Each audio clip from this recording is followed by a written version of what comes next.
പ്രതികരിക്കുകയാണ്. ഒരു നഷ്ടപരിഹാരം, പിന്നെ അത് കൂടാതെ ഒരു ജുഡീഷ്യൽ എൻക്വയറി. എന്തായാലും ഒരു long fought case, long fought war, it's a war, judicial war. അപ്പോൾ ഇനി let me see the whole thing. അത് കംപ്ലീറ്റ് കണ്ടിട്ട് എൻ്റെ അഭിപ്രായം പറയാൻ തോന്നുന്നു. എനിക്കിപ്പം പ്രത്യേകിച്ച് ഇത് സന്തോഷമേ ഉള്ളൂ എന്ന് മാത്രം പറയാം. അതിൻ്റെ കംപ്ലീറ്റ് ജഡ്ജ്മെൻറ്റ് കണ്ടിട്ടേ പറയാൻ പറ്റത്തുള്ളൂ. നീതി കിട്ടിയോ ഇല്ലയോ എന്നുള്ള കാര്യം. എന്തായാലും it is better than what it was earlier. ആ രീതിയിൽ ഇപ്പോൾ ഒരു ജുഡീഷ്യൽ എൻക്വയറിയാണ്, CBI എൻക്വയറി ആയിരുന്നു താങ്കൾ ആവശ്യപ്പെട്ടിരുന്നത്. ഇതിൽ കൂടുതൽ നീതി കിട്ടുമെന്ന് പ്രതീക്ഷിക്കുന്നുണ്ടോ? അത് നേരത്തെ പ്രതീക്ഷിച്ചതിനും നല്ലൊരു തീരുമാനമാണോ കോടതിയുടെ? അതിന്റെ ഡീറ്റെയിൽസ് നോക്കണം. അതിന്റെ സമയം എത്രയാണ്, എവിടെ വെച്ചാണ് ജുഡീഷ്യൽ എൻക്വയറി, അതിന്റെ ഡീറ്റെയിൽസ് ഒന്നും അറിയാതെ പറയാൻ ബുദ്ധിമുട്ടാണ്. ആ കുഴപ്പമില്ല, ഇറ്റ്സ് ഓക്കെ. അല്ല, see this is our system. You have to understand the system.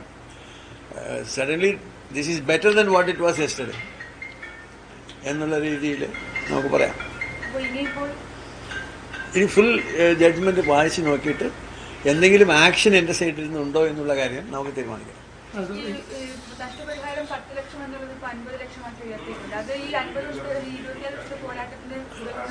അങ്ങനെ പറഞ്ഞിട്ട് കാര്യമില്ല. ഞാൻ അതിനകത്ത് നഷ്ടപരിഹാരം പോലും ഞാൻ ആവശ്യപ്പെട്ടിട്ടില്ല. ഞാൻ പറഞ്ഞത് അവർക്ക് പനിഷ്മെന്റ് കൊടുക്കണമെന്നാണ് അവിടെ കോടതിയിൽ, ഓപ്പൺ കോടതിയിൽ തന്നെ പറഞ്ഞത്. ഇല്ല, കേസ് എങ്ങനെ റീഓപ്പൺ ചെയ്യുന്നത്? Case is over. Case reopen ചെയ്താണെങ്കിൽ എങ്ങനെ കോമ്പൻസേഷൻ വരുന്നത്, എങ്ങനെ ബാക്കിയുള്ള കാര്യങ്ങളൊക്കെ വരുന്നത്? Case is not being reopen. എന്തെങ്കിലും ഗൂഢാലോചന നടന്നിട്ടുണ്ടോ, ഇവരെന്താ ചെയ്തത് എന്നുള്ള കാര്യങ്ങൾ മാത്രം അന്വേഷിക്കാനാണ്. അങ്ങനെ ഞാൻ മനസ്സിലാക്കുന്നത്. നിങ്ങൾക്ക് വേറെ എന്തെങ്കിലും ഒരു രീതിയിൽ തോന്നുന്നുണ്ടോ?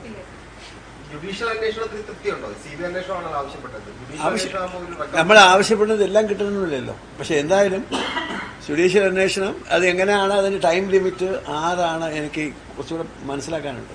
ഒരു അറസ്റ്റ് ചെയ്ത ഉദ്യോഗസ്ഥർക്കെതിരെ നടപടിയായിരുന്നു ആവശ്യപ്പെട്ടത്. അങ്ങനെ പറയുമ്പോൾ IB ഉദ്യോഗസ്ഥരുണ്ടായല്ലോ, അതാണ് ഞാൻ പറഞ്ഞത്. അതൊക്കെ നമ്മൾ കാണണം. ജുഡീഷ്യൽ അന്വേഷണത്തിനകത്ത് അതൊക്കെ വരുമോ എന്നുള്ളത് മനസ്സിലാക്കണം.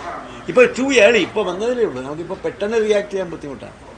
അതിന് ഓരോ വാക്കുകളും ടൈം ലിമിറ്റ്, അതിൻ്റെ ടേംസ് ഓഫ് റെഫറൻസ്, അതിന് ആരൊക്കെയാണ് മെമ്പേഴ്സ്, അതിന് എത്ര സമയം എടുക്കണം, ഇതെല്ലാം കണ്ടിട്ട് വേണം നമുക്ക് പറയാനായിട്ട്.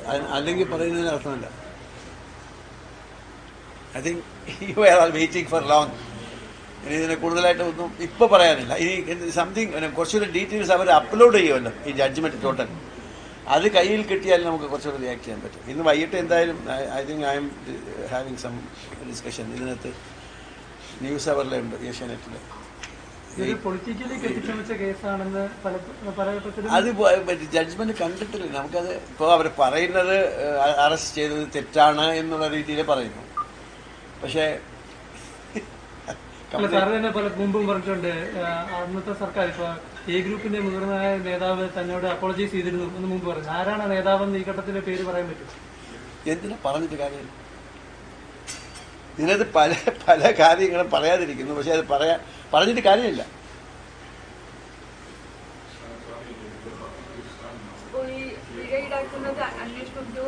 എന്താണ് അത് പറഞ്ഞിട്ടുണ്ടോ? അവിടെ ഉണ്ടോ? അവരുടെ കയ്യിൽ നിന്ന് സഡൻലി അതൊരു പണിഷ്മെന്റാണ്, നല്ലൊരു പണിഷ്മെന്റാണ്. അത് ഇതുവരെ ആരുടെ ഇങ്ങനെ ഒരു പ്രശ്നം മനസ്സിലാക്കണം. ഒരു പോലീസ് ഉദ്യോഗസ്ഥൻ എന്തെങ്കിലും തെറ്റ് കാണിക്കുകയാണെങ്കിൽ ഇല്ലീഗലായിട്ട് അറസ്റ്റ് ചെയ്യുന്നതും അല്ലെങ്കിൽ ഇല്ലീഗലായിട്ട് ടാർച്ചർ ചെയ്യുന്നതും ഇതുപോലെ നടന്നിട്ടുണ്ടെങ്കിൽ എൻ്റെ അറിവിൽ ആർക്കും ഇതുവരെ പണിഷ്മെന്റ് കിട്ടിയിട്ടില്ല. ഇപ്പം ഇത് ആദ്യമായിട്ട് നിങ്ങൾ വിചാരിക്കുന്ന പോലെ എന്ത് വേണമെങ്കിലും ചെയ്തിട്ട് നമുക്ക് രക്ഷപ്പെടാമെന്നുള്ള ഒരു ഇത് മാറിയല്ല. അറ്റ്ലീസ്റ്റ് ആ ആംഗിളിലേക്ക് നോക്കുമ്പോൾ this is a historical judgement.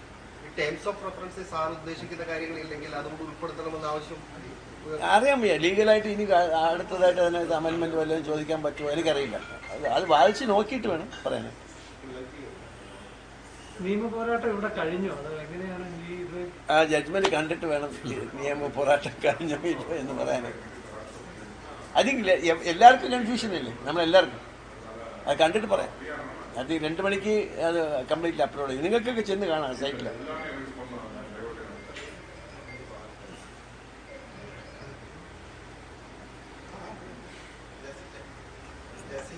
വളരെ സ്പൈസി ആയിട്ട് ഒന്നും പറയാനില്ല എന്നുള്ളത് മാത്രം.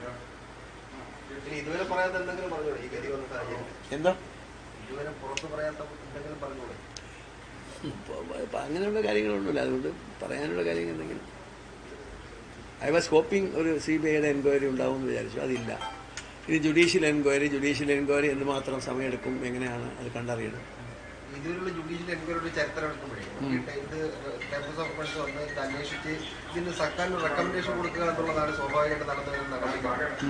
ഈ ജുഡീഷ്യൽ അന്വേഷണം എത്രത്തോളം നടപടി സത്യത്തിൽ എനിക്കറിയില്ല. I don't know. I have no idea. I have not gone through this mill. ഈ ജുഡീഷ്യൽ അന്വേഷണമുള്ളത് എങ്ങനെയാണെന്നുള്ളതെ കുറിച്ച് എനിക്കൊരു അഭിപ്രായമില്ല. പക്ഷെ എന്നാലും അവരുടെ കയ്യിലിരുന്ന് പൈസ ഈടാക്കണമെന്ന് പറഞ്ഞിരിക്കുന്നത് ഒരു നല്ല ഒരു പോയിന്റാണ്. I would have preferred CBI enquiry. എനിക്ക് അതായിരിക്കും ബെറ്റർ.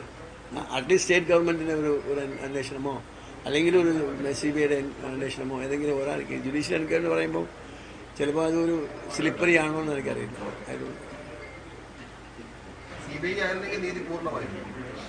കുറച്ചുകൂടി ബെറ്റർ. കാരണം CBI ആണല്ലോ ഇതിന്റെ ഒറിജിനൽ ഓണർ. കള്ളക്കേസാണ് എന്ന് പറഞ്ഞത്. അതൊന്ന് ബെറ്റർ ആയിരിക്കും.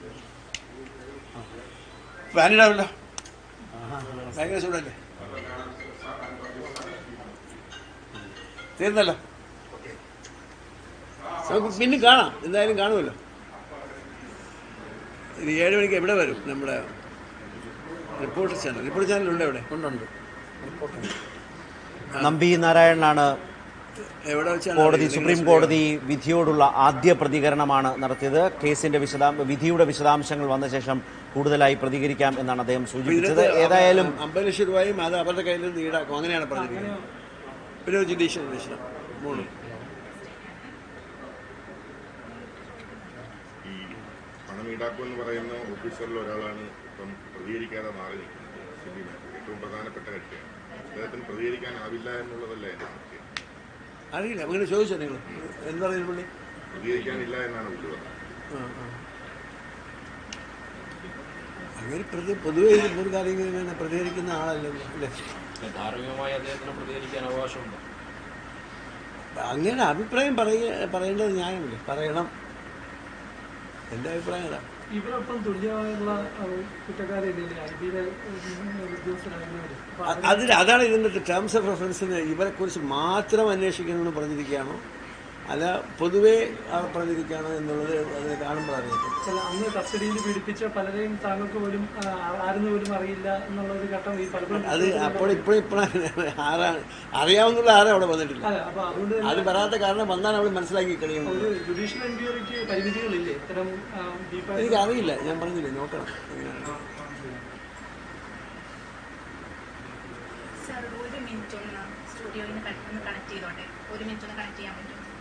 കണക്ട് ചെയ്തതിൽ കുഴപ്പമില്ല. എന്താ പറയുന്നത്? ഇതിനെക്കാളും കൂടുതൽ പറയാനൊന്നുമില്ല. എവിടെ? ഏത് സ്റ്റുഡിയോ? നമ്പി നാരായണനാണ് ഈ കേസിൽ സുപ്രീം കോടതി വിധിയുടെ പശ്ചാത്തലത്തിൽ ഇപ്പോൾ ആദ്യ പ്രതികരണം നടത്തിയത്. ഡൽഹിയിൽ നിന്ന്